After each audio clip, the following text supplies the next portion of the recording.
Halo semuanya, pada video kali ini kita akan belajar bersama mengenai apa itu pergeseran kesetimbangan. Yuk, kita simak videonya.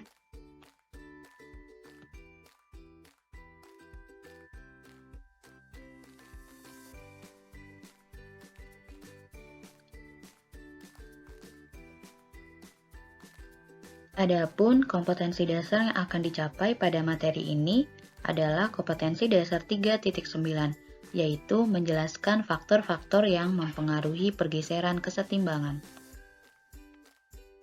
Untuk memudahkan pemahaman kalian mempelajari pergeseran kesetimbangan, mari kita lihat peta konsep yang ada pada slide berikut ini.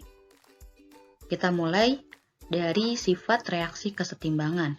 Reaksi kesetimbangan bersifat dinamis. Artinya adalah, secara mikroskopis, reaksi berlangsung terus-menerus dalam dua arah dengan laju yang sama. Berlangsungnya suatu reaksi secara mikroskopis tidak bisa kita amati. Oleh karena itu, kita bisa mengamati secara makroskopis. Hal ini dapat dilihat dari perubahan suhu, tekanan, konsentrasi, dan juga warna. Reaksi kesetimbangan terjadi pada sistem tertutup.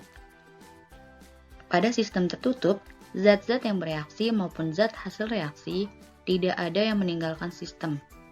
Sistem tertutup di sini bukan berarti reaksi dilakukan di wadah yang tutup, meskipun kadang-kadang diperlukan ruang tertutup untuk reaksi yang melibatkan gas. Sebagai contoh, reaksi antara larutan FeCl3 dengan larutan KSCN tidak perlu dilakukan dalam wadah tertutup, karena di dalam wadah terbuka pun tidak ada zat yang meninggalkan sistem.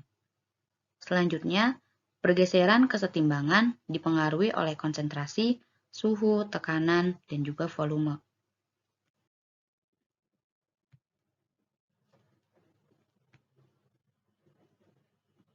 Pergeseran kesetimbangan menaati asas Le Chatelier. Menurut Henry Louis Le Chatelier, jika di dalam suatu sistem kesetimbangan diberikan aksi, maka sistem akan berubah sedemikian rupa sehingga pengaruh aksi itu sekecil mungkin. Maksudnya adalah, jika suatu reaksi kesetimbangan akan diberikan perlakuan, maka kesetimbangan tersebut akan bergeser untuk mengurangi perlakuan tersebut. Adapun faktor-faktor yang dapat menggeser kesetimbangan yaitu 1. Konsentrasi, 2. Tekanan atau volume, 3. Suhu. Faktor yang mempengaruhi pergeseran kesetimbangan yang pertama yaitu konsentrasi. Sebagai contoh, di dalam reaksi kesetimbangan antara ion Fe3+ dengan ion SCN- berkesetimbangan dengan ion FeSCN2+. Dalam kondisi kesetimbangan, larutan FeSCN2+ akan berwarna merah. Jika ke dalam sistem tersebut kita tambahkan ion Fe3+, maka akan menggeser kesetimbangan ke arah kanan, sehingga konsentrasi FeSCN2+ akan bertambah. Hal ini akan ditandai dengan warna larutan yang semakin pekat. Sebaliknya, jika kita mengurangi konsentrasi dari ion Fe3+, yaitu dengan cara menambahkan ion HPO42- yang berfungsi untuk mengikat atau mengurangi ion Fe3+, maka kesetimbangan akan bergeser ke arah kiri, yang berakibat konsentrasi dari FeCN2+ akan berkurang. Hal ini ditandai dengan warna merah dari larutan FeCN2+ yang menjadi lebih muda. Dari percobaan tersebut, bisa kita simpulkan bahwa jika salah satu konsentrasi zat diperbesar, maka kesetimbangan akan bergeser dari arah zat tersebut. Lalu, jika salah satu konsentrasi zat diperkecil, maka kesetimbangan akan bergeser ke arah zat tersebut. Faktor yang kedua adalah tekanan atau volume. Perubahan tekanan akan berpengaruh pada konsentrasi gas-gas yang ada pada kesetimbangan. Oleh karena itu, pada sistem reaksi yang setimbang, yang tidak melibatkan gas, perubahan tekanan tidak menggeser letak kesetimbangan.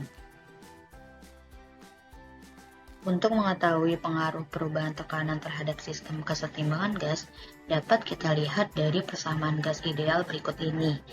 PV sama dengan nRT, atau P sama dengan N per V dikalikan dengan RT, di mana P adalah tekanan, N adalah jumlah mol, V adalah volume, R adalah tetapan gas ideal, dan T adalah suhu. Dari persamaan tersebut, dapat diketahui bahwa perubahan tekanan akan berbanding terbalik dengan volume. Artinya, jika tekanan diperbesar, pengaruhnya akan sama dengan jika volume diperkecil, dan sebaliknya. Untuk reaksi kesetimbangan yang jumlah partikel sebelum reaksi sama dengan jumlah partikel sesudah reaksi, perubahan tekanan tidak akan menggeser letak kesetimbangan. Sesuai dengan asas Le Chatelier, jika penambahan tekanan atau pengurangan volume, maka akan menggeser kesetimbangan ke arah yang total koefisien reaksinya paling kecil. Dan jika pengurangan tekanan atau penambahan volume akan menggeser kesetimbangan ke arah yang total koefisiennya paling besar. Sebagai contoh adalah reaksi pembentukan gas NH3. Jika di dalam reaksi pembentukan gas NH3, kita melakukan pergeseran kesetimbangan dengan cara memperbesar tekanan, maka kesetimbangan akan bergeser ke kanan, sehingga konsentrasi dari gas nitrogen dan juga hidrogen akan berkurang, sedangkan konsentrasi dari gas NH3 atau amonia akan bertambah. Jika di dalam reaksi pembentukan gas NH3, kita lakukan pergeseran kesetimbangan dengan cara memperkecil tekanan, maka kesetimbangan akan bergeser ke arah kiri, sehingga konsentrasi dari gas nitrogen dan juga hidrogen akan bertambah, sedangkan konsentrasi dari gas NH3 atau amonia akan berkurang.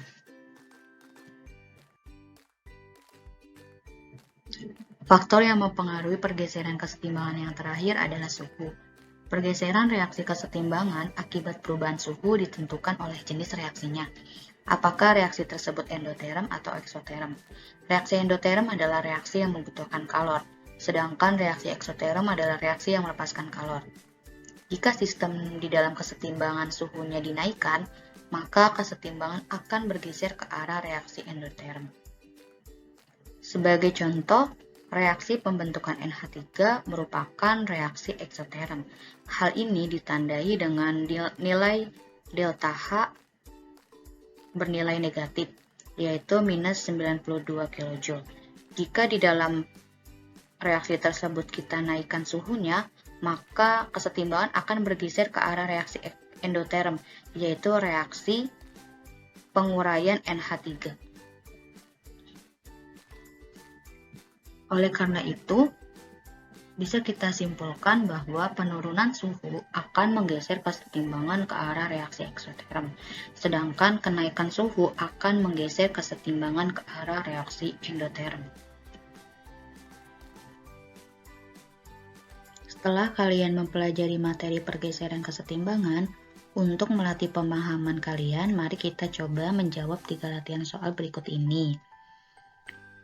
Soal pertama yaitu perhatikan reaksi kesetimbangan di bawah ini, ada reaksi antara ion Fe3+ dengan ion HCN-.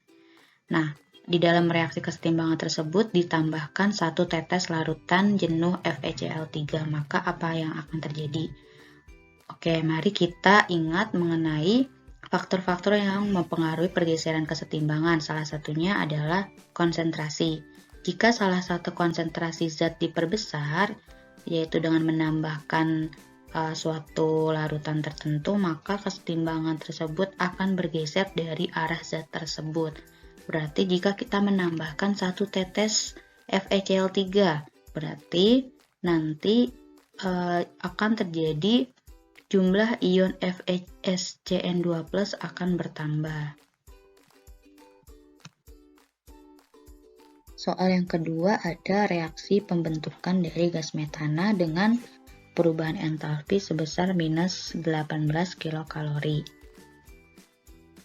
Hasil metana akan bertambah apabila Apakah suhu diturunkan, suhu dinaikkan, tekanan diperkecil, atau tekanan dinaikkan?